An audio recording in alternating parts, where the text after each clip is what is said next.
Hey guys, welcome to sewing day.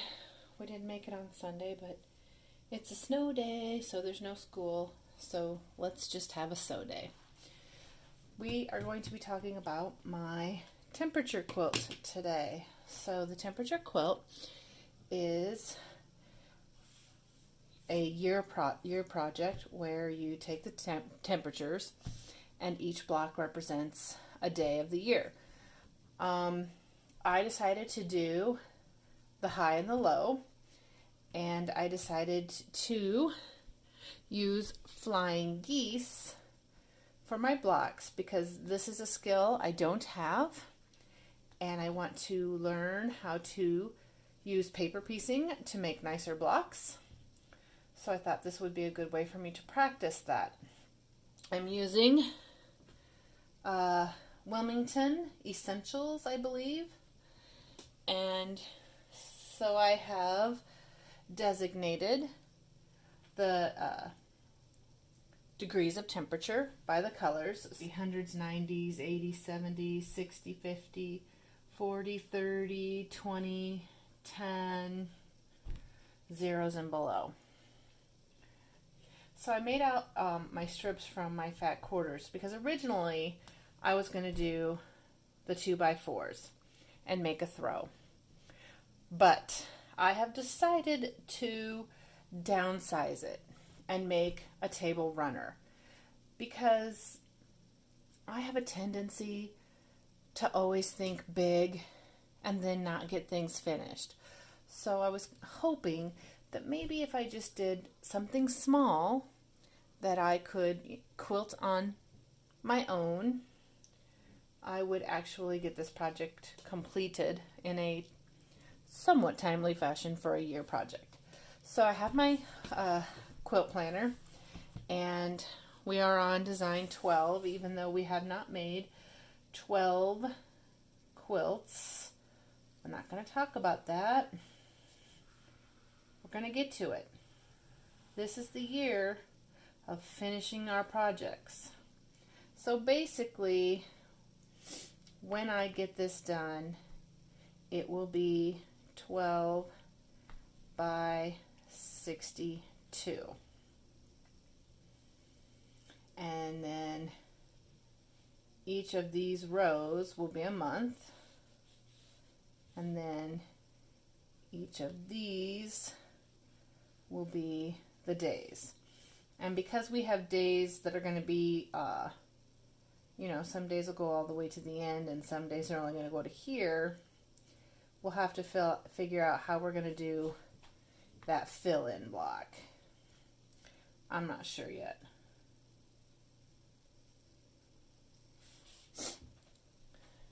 We'll worry about that when it comes to construction phase.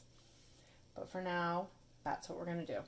So, what I have to do now is I have to go and I have to look at the weather history and come up with a high and a low for every day and get caught up because we're already 25 days into January, and I will check back in with you after I have sewn a few of these blocks. Okay guys, I'm going to walk you through one of these blocks, and just in case you're wondering, I'm not an expert. I'm just somebody who wants to learn something new, and I'm just sharing my journey because maybe it's something you might be interested in trying. I think flying geese are really hard to make. It's just really hard for me to get these seams and these folds to match up. So I've decided to take the paper piecing route. Now, for January 16th, the low temperature was 21 degrees. By my chart, 21 is this blue. And the high temperature was 30. And originally I was going to put my high in the middle, and then I was going to change the point dependent upon if it was above freezing. But then I sewed 3 blocks opposite of what I intended, so we're rolling with it. So I'm going to put my low in the middle and my high at the top.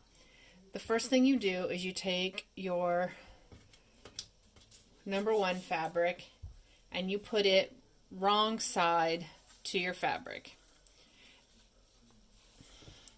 And you want to make sure that you have enough that covers your seam allowances, which I have a very big piece here, so we'll be fine.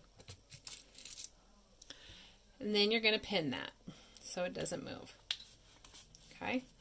Then you have to come over here and do your number 2. So for this one, you have to put these right sides together, and I will put this fabric so that there is plenty to cover the seam allowance. There's probably a better way to do this without so much waste, but this ensures that I get it exactly where I want. And then I'm just going to sew this line.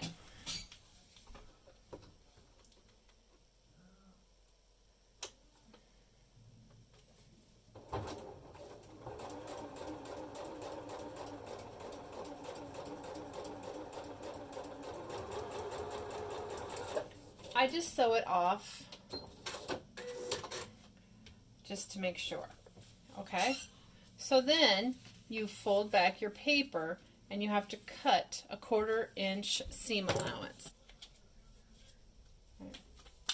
Alright, so after you've cut your seam allowance, then you flip this part up. Okay, and I'm just going to finger press it. If you look, oh, we're so close. So you look through, and this is why this block is so hard for me, because it's the flip that gets me every time. But I can see that my shadow is going to still be okay with my trim line, so I'm going to be calling that good. So then now I have this next fabric, the next triangle, and again I'm just going to put it here, cover the seam allowance, using my light to kind of see through. Make sure I have enough to cover that whole thing.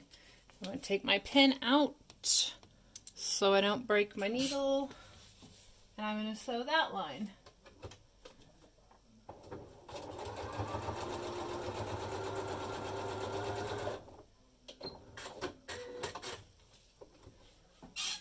And then you have to do that same thing. Fold your paper back.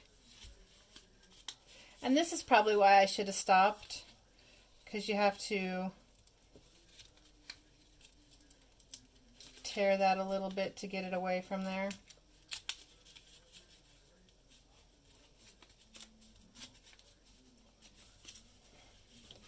Fold it, and then I'm going to cut that. Then I'm going to flip my fabric up. I'm checking my light. This one I did a little bit better. Okay. Now, I'll take it to my rotary mat and I will cut on the trim line. And then that will give me the 1.5 by 2.5 inch block. And then finished size, it'll be 1 by 2. Okay guys, so now we just need to trim it up. And we just take it. We know it's going to have to be 1.5 by 2.5. So I line those up on the lines. And then I just make those straight cuts. Flip it.